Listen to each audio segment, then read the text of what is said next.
of us has the ability to heal our life, to change our life, if we're willing to take it on. And when we talk about healing, we're not just talking about healing. Usually when people think of healing, they're thinking of your bodies. So we're not just limiting this to healing our bodies, but we're also talking about healing every aspect of our life. You know, everything begins in the mind. And that means that whenever you're thinking about something or going through something, that means that you're relating to that in your mind. So many times, one of our issues is that we need to heal our relationships to money, our relationships to one another, our relationships to how we feel about life in general, our relations to how we feel about spirituality.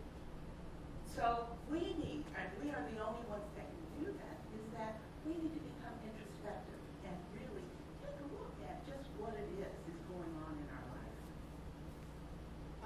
And it never ceases to amaze me, even though we teach that there is only one mind, and that on some level we are all one. So, of course, when our First Lady chooses the music for today, and I see it's Change Your Mind, and one of the things that I wanted to touch on was that we can change or heal our lives and our mind in two different ways. One is through suffering. That means when you have those rude awakenings, you know, where something happens in your life that really brings you to your knees, and you realize that you're tired, sick and tired of being sick and tired, and you are willing to do just about anything to get out of that situation or to feel differently. And then the other way is through love and peace and joy. Now, I can tell you firsthand that I tried that first way. It don't feel good. So I would encourage you all to try the love, try the joy, and try the peace. And another thing, talk about one mind or synchronicity. Just heard this just before I came here today on Oprah Winfrey's Super Soul Sunday. She was interviewing somebody whose name I could not pronounce. But at any rate, he made the statement that eternity has no history. Eternity has no history. So if we define eternity as being a duration of time without end or without a beginning, that's eternity, right? And what do we teach here? We teach that each one of us is an eternal being. We're eternal beings. That means that we were never born and we will never die. Now, this earthly form that you see in front of you, this body, it may make its transition. It may need to be buried or however you choose to leave your remains. But the important part of us, the real part of us, the part of us that is our soul, that is eternal, never dies, was never born. It is always with us. Okay, our scripture for the month is found in John 14, verse 2. We've been using this all month because our theme is infinite possibilities. So this scripture is a quotation from our way shower, Jesus Christ. And he tells us that in my Father's house there are what? Many mansions. Many mansions. In most of our minds, a mansion we think of as a great big house sitting on a hill with a lot of room, right? So when I was preparing this, I got the vision that Jesus was one of the early quantum physicists. Quantum physics is a science that talks about infinite possibilities. Infinite possibilities occurring really at the same time in the same space. So a dimension, then, they didn't have that word, I don't believe, in biblical days.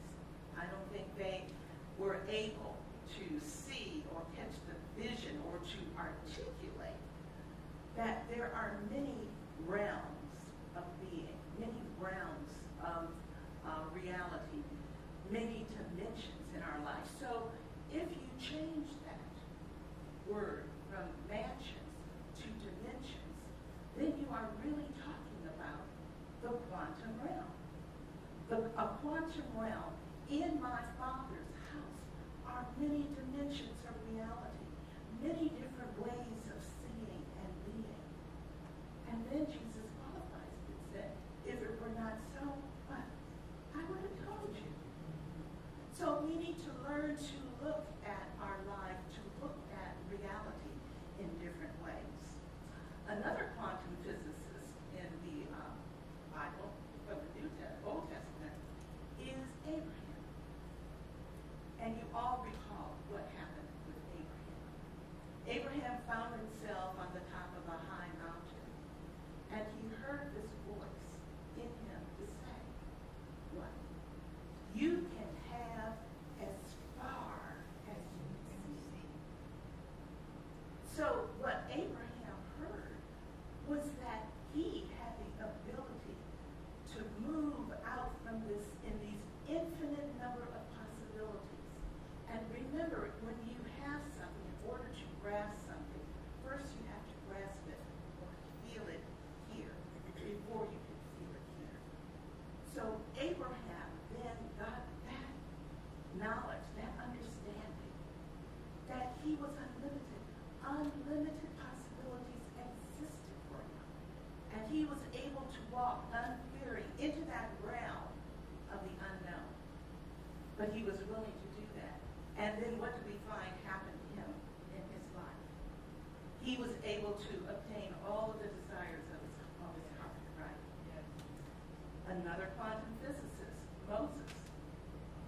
Moses was able to have the consciousness to be able to see. And remember that each character in our Bible, we believe, represents a part of our consciousness.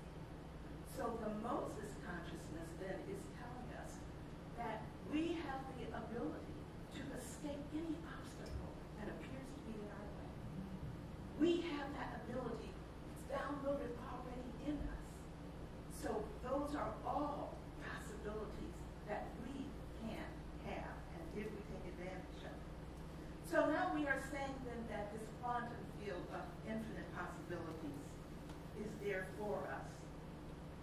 And Dr. Joe Dispenza then asks us to ask ourselves a very interesting question. And he says, if we have this field of infinite possibilities, why is it that we seem to keep recreating the same realities in our lives?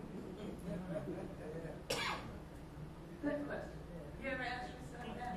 Yeah, right. Why is this happening to me here? You know? But if you take a moment and you think back on what you did yesterday, and what you did the day before, and what you did the day before that, what do we find? That we have the same thoughts, we have the same thing, we interacted with the same people, and that's why we keep getting what we've been getting, right? Right. And anybody remember the Groundhog Day movie? Sort of like that. Just keep happening over and over and over again. So why is it that nothing new seems to happen to our life? How come we seem to repeat the same old patterns in our life day after day after day? That's the human or dilemma, however you choose to put it. Why is it so hard for us to change? Well, Dr. Joe Dispenza, he tells us that the reason why it is so difficult for us to change is that we refuse to learn new things. We haven't learned how to focus and use our minds objectively. We keep caught up in the drama of life, into the habits, the things that we do without thinking. So we keep repeating the same thing. I love science, and I'm going to give you some scientific facts. It fascinates me, and I hope it won't bore you. But the more you know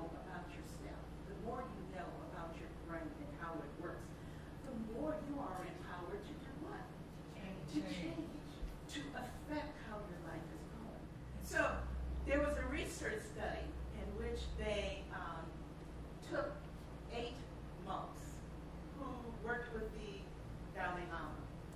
And these were monks who had something like 40,000 hours of, that they had invested in meditation. And they did brain scans of them before and after they had meditated. And what they found was that their frontal lobe, this is the part, the neocortex of their brain, lit up tremendously when they were in deep meditation. Now they did a control group of people who had never learned to meditate. And when they did brain scans on them, nothing was happening. Nothing was happening. But what they theorized on the basis of some of these studies is that meditation and focus, awareness or focus intention is a skill that can be learned. It's something that any and all of us can learn to do if we're willing to take the time to do it. So let's clarify some terms so that we can make sure that we're all on the same page. One of the things that we're going to talk about is the brain. We all know what the brain is, right? But listen to this. What if we think of the brain as an instrument of machinery that we use in order to process all of our thoughts? Okay? The mind, we can then define the mind as the brain at work, the brain in action. So if you can improve what your brain does, who or what is doing the improvement? Who's doing the improvement? Who or what? And that leads us to that 13-letter word that everybody kind of feels very nebulous about just what the heck it is. Anybody know what that is? Consciousness. Consciousness. So what is consciousness? Consciousness is self-awareness that manipulates the brain to become mind or to go into action. So we use consciousness to produce the brain in action or to make the mind become active or to become available to us. So another way to think of that is, let's say the brain is a musical instrument and the mind is the music or the score. Consciousness then is what plays the music. Does that make sense? Okay. Therefore, you can say that the brain is what we need in order to accomplish all the things of daily living. So scientists have discovered that the brain processes 400 billion, with a B, bits of information a second. 400 billion. Can you imagine that? Wow. 400 billion. I can't even grasp mentally what 400 billion is. Now, out of that 400 billion, there are only about 2,000 that are under our conscious awareness. Okay? But the rest of it, then, is outside of our reality.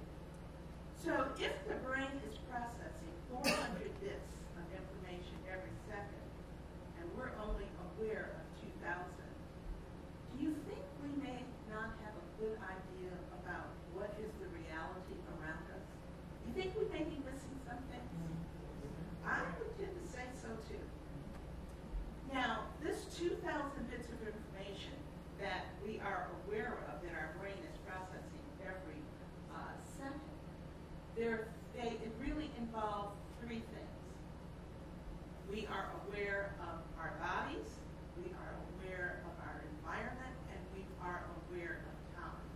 So those 3 things are the things that we are really aware of. So as you're sitting there listening to me, your awareness is on your body,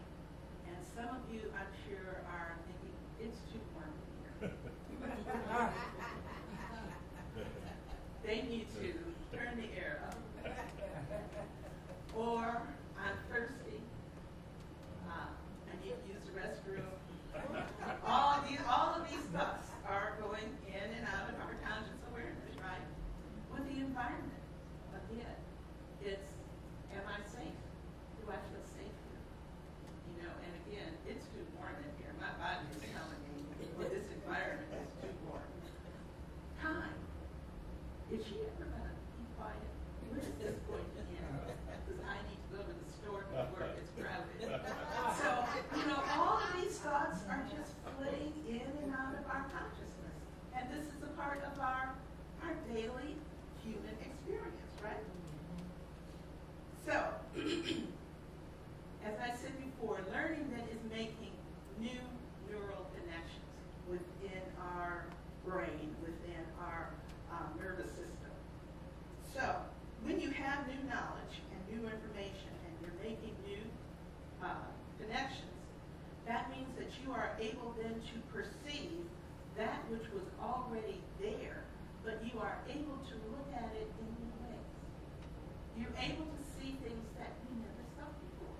And I think we've all had the experience of driving or going to some place where you're supposed to meet somebody and you're not sure where it is. And you get there and you say, oh, I never saw this before. Now, you've driven by it every day for the last 15 years. But you never really saw it before. So things are constantly coming into our realm of possible realization, but for whatever reason, we're not able to see them. So memory then is repeating and sustaining these neural connections over time. They did an interesting study, and they took a group of people and separated them into 4 groups. And the first group, they gave them some instructions. They were to report every day for 2 hours, every day for 2 weeks. And during that time, they were given some musical a score, some notes. They were supposed to practice one-hand piano chords and playing just with one hand. 2 hours, every day, 2 weeks. Another group, they told them, you don't even need to come. Okay. The third group, they told them, okay, you have to come, and you can play or practice or do whatever you want on the piano. Okay? And the last group, they told them that we want you to memorize these chords, and every day, 2 hours, 7 days a week, for 2 weeks, we want you to mentally rehearse. So they did brain scans on them before, and they did them after. Now, what do you think happened with the first group when they did the brain scan? They were able to see, on the brain scan, new neural connections lit up all across the motor pathway. That second group, nothing happened. The third group that they told they could practice or just play around with the piano, nothing happened. But the last group, what do you think happened? It lit up. That frontal motor cortex lit up just like the first group. Just like the first group. So by mentally rehearsing something, they did not play on the piano, but the same kind of activity took place, right? Beliefs then are thoughts that you keep thinking over and over again, and they become ingrained in our neural structure. Now, a belief does not mean that it's true. What it does mean, though, is who thinks it's true? You think it's true. And some of us have cherished beliefs that we will defend, that we honor, that we value. And there may be a small smidgen of doubt about whether or not this is true, but we still believe in them, right? So they come from our past experiences of feelings and emotion, and also the information from our 5 senses. Scientists now believe, remember in the old days they used to say that your genes or your DNA determine your destiny? Now they're finding out that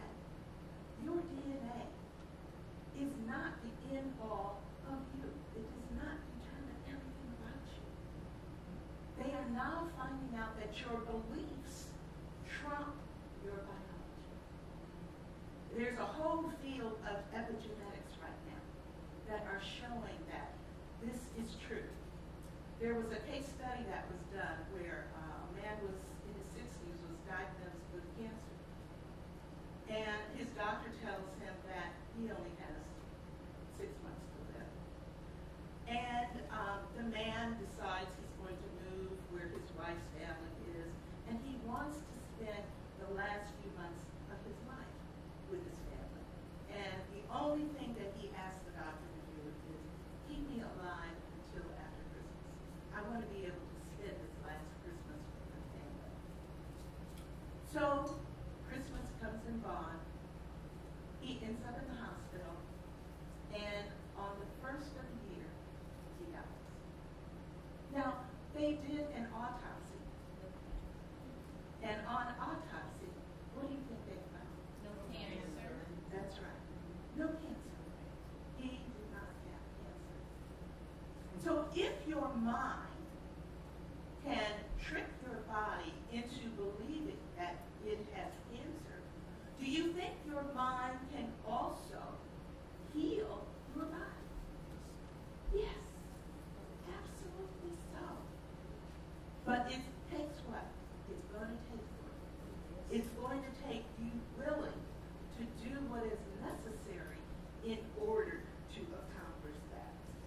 That is where it is so important that we be willing to learn spiritual principles, to develop a spiritual discipline, which includes learning how to meditate, which includes learning how to increase our ability to become still, to see that we are standing, each and every one of us, each and every moment of our day, of our life, we are standing in an immense field of possibilities.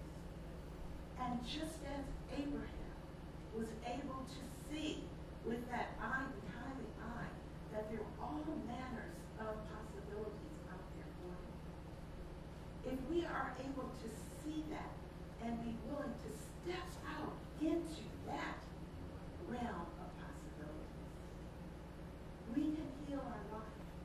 We can change our life. Some other interesting things. A string of beliefs form our perceptions. We tend to perceive reality based on how we are chemically feeling at any point in time. Let me repeat that. We tend to perceive our reality based on how we are chemically feeling. Did you know that every time you think a thought, your brain makes a chemical? Every time. And on the basis of that chemical, your body makes a feeling. So you have a thought, your brain makes a chemical, this chemical stimulates a feeling. That feeling causes you to think that thought at a higher degree or a more potent degree, which causes another feeling, or the same feeling is magnified because now you've got more chemicals. So you become in this endless, vicious cycle, this loop of thinking, which by the time they say we are 35 years old is ingrained in us. It becomes, we are so stuck in the same pattern of thinking the same thoughts, making the same chemicals, having the same feelings, thinking the same thoughts, having the same feelings, thinking the same feelings, having the same feelings, thinking the same thoughts. This vicious loop. And then we wonder, why is this happening to me again? So once we become aware of this phenomenon, once we become aware that this is what is happening in our mind, once we become aware that we have the power to change this at any time that we choose to, we can choose to step out on another direction. We can choose to step out on faith and recognize, I don't need to think those same thoughts anymore. But it takes work because we need to stand forth on the frontier of our consciousness and not allow those old thoughts to keep repeating because we don't want to have those same feelings.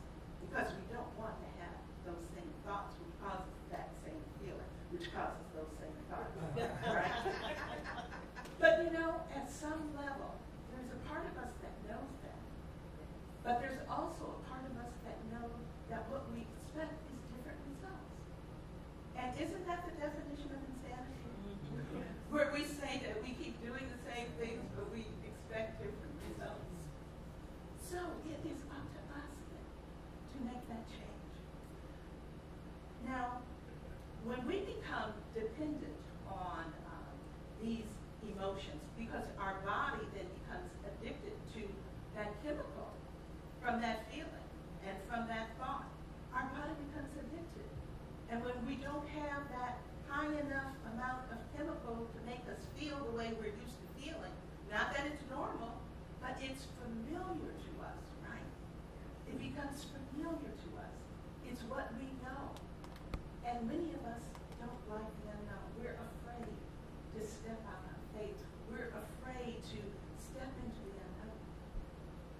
So we are willing to continue to go through all of the angst and the crisis and the suffering that we've been doing.